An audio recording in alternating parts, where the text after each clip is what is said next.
warahmatullahi wabarakatuh. Waalaikumsalam. La ilaha illa anta subhanaka inni kuntu minadh dhalimin. Selamat sore teman-teman media menjelang berbuka. Pertama, tadi saya dan Rahmat sudah berkomunikasi dan berkoordinasi dengan penyidik dalam hal ini Kasubnib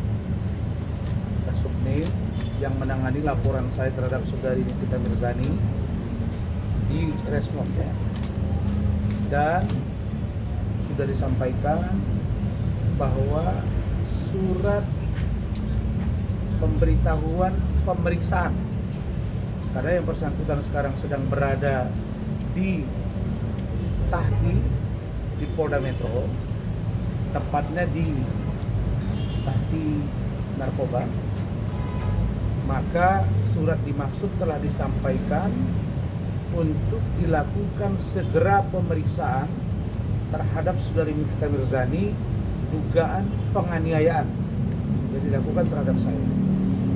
Dan tadi saya sudah bertemu dan berbicara juga dengan Pak Kapolres, sudah chattingan, ketemu juga tadi, kalian lihat, confirm bahwa setelah pemeriksaan dia naik sidik. Karena kalau tidak naik sidik, saya akan teriak lagi. Teriak dalam pengertian saya akan melakukan tindakan-tindakan yang menurut saya ini tidak boleh lagi terlalu lama, karena sudah berjalan 2 bulan lebih. Gitu ya Mak, waktu itu ya. Jadi tadi sudah bertemu langsung, dan karena dia 2 kali dipanggil tidak datang, maka gelar memerintahkan periksa dia dulu, meskipun hasil gelarnya itu sudah mengarah kepada naik sidik. Dan saya tidak mau kalimat-kalimat nanti-nanti, maka saya tanya tadi, ada Bu Ade ya, bahwa confirm. Kalau nggak confirm, wah ini berarti ada permainan. Pasti saya akan lawan. Jelas. Nah, adapun kaitan dengan saya dan dia, urusan saya mau bertemu, saya ulangi lagi, itu ada hal yang berbeda. Saya ingin mencari titik temu dari, ya ingat ya, dari kisruhnya. Titik temu bukan berdamai, titik temu untuk mencari mata rantai, benang merah, siapa, berbuat apa, itulah yang ditindak dalam kisruh dunia skincare saat ini.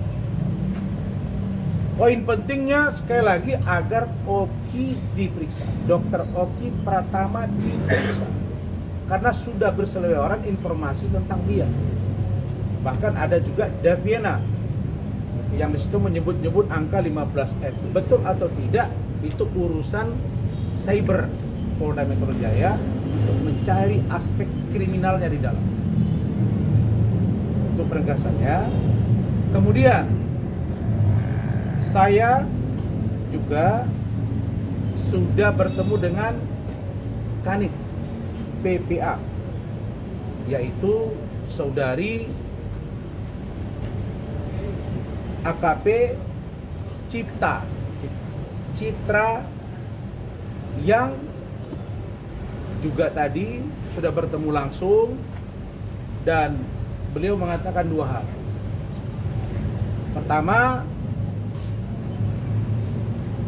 akan mengupayakan sebelum Lebaran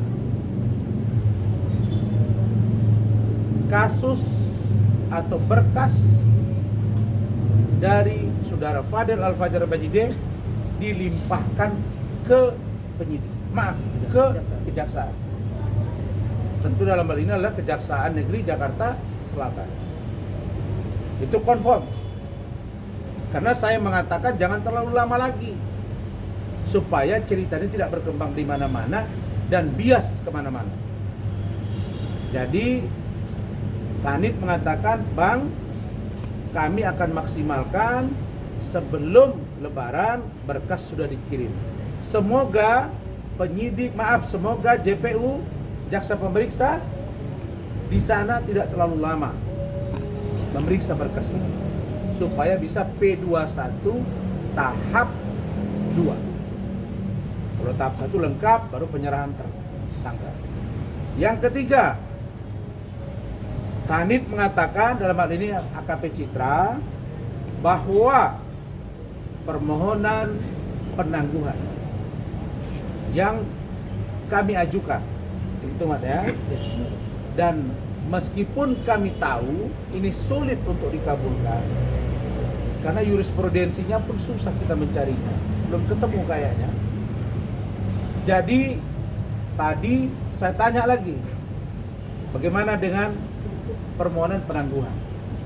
Dijawab confirm Pak Kapolres, Kasat, dan pimpinan menolak penangguhan dimaksud. Jadi mereka mengatakan penangguhan tidak dikabulkan, mereka akan concern pada pelimpahan berkas ke kejaksaan. Nah, poin ini perlu saya sampaikan, satu, agar dipercepat. Kalau itu memang tidak ditangguhkan, percepat prosesnya supaya cepat sidangnya. Yang kedua, kasus terkait dengan saya tadi, percepat prosesnya supaya tidak terlalu lama. Yang terakhir, adapun laporan NM terhadap saya dan Bu Ade dan lain-lain, semuanya kita pandang secara equal. Kami pun tidak mau diistimewakan. Silakan. Kalau kami dilaporkan, kami taat hukum. Nah, kita kooperatif. Tapi dia yang tidak kooperatif. 2 kali dipanggil tidak datang, digelar perintah gelar. Nah, sekarang kan nggak bisa lagi lari. Orang memang dia di sana. Nah, jadi banyak yang bertanya apakah Rasman sudah damai, termasuk penyidik nanya ke saya. Bang, bukannya sudah damai? Siapa yang bilang damai? Tidak ada damai, mungkin cerita Arif itu. Cerita itu. Barangkali itu dari saya. Ada pertanyaan? Apa? Jenguk Niki kan harus lewat penyidik. Mungkin sudah di ACC atau belum nih Bang? Oh iya, hari Senin. Saya hari Senin akan komunikasi dengan penyidik. Mudah-mudahan NM bisa berkomunikasi dengan saya. Demi terangnya peristiwa hukum, saya tidak seperti yang dituduh oleh si pengacara yang pasang ring 3 terus ada penyakit di lever, yang menuduh mengatakan bahwa Ahok kok baru sekarang cuap-cuap. Saya bukan seperti itu. Saya dengan Pak Ahok berteman sekarang. Sejak 2019 kami sudah satu tim ketika kita bergabung di Pak Jokowi Ma'ruf. Oke, dan Pak Jokowi dengan Pak Prabowo sekarang dekat sekali. Kami menggambarkan bahwa Pak Ahok mengetahui banyak data dan sudah dipanggil oleh kejaksaan. Saya memberitahu nanti kepada Nikita, ini ada ruang yang saya tahu tentang masalah yang menimpa kamu, coba kamu gunakan jalur ini. Kira-kira begitu. Karena pemahaman hukum saya, kalau disebut jembatan, maka penghubung itu siapa yang menyuruh sehingga terjadi hubungan, siapa yang mendorong agar menjadi penghubung, siapa yang menjadikan dirinya sebagai penghubung, itu dalam konteks pikiran saya diduga turut melakukan perbuatan kejahatan itu. Itu yang saya pahami. Barangkali kalau pikiran kita bisa 551 ayat 1 ke 1. Tapi dalam konteks yang mana, itu yang kami gambarkan. Maka saya melihat begitu kisruhnya sekarang. Rieke Diah Pitaloka bicara, benar kan? Anggota DPR RI yang lain bicara, Doktif bicara, ya, Sheila Saukia bicara, pengacara Sheila Saukia bicara, semua bicara, BPOM bicara. Sekarang saya ingin tahu siapa yang diberi kewenangan oleh negara, ya, state organ, BPOM, ya Anda bertindak. Saya bilang saya pernah mendampingi Medina Zain di BAP, di BPOM Jawa Barat. Dia punya penyidik. Nah, pertanyaannya, rame-rame di mana-mana, maka saya bilang BPOM harusnya panggil seluruhnya, turunkan tim audit investigatif secara komprehensif tentang seluruh klinik kecantikan, terutama yang sedang berseteru sekarang. Ada apa ini sehingga muncul persoalan yang segini? Bagaimana kalau masyarakat yang sudah menggunakan skincare-nya, menggunakan treatment mereka, apakah tidak beresiko?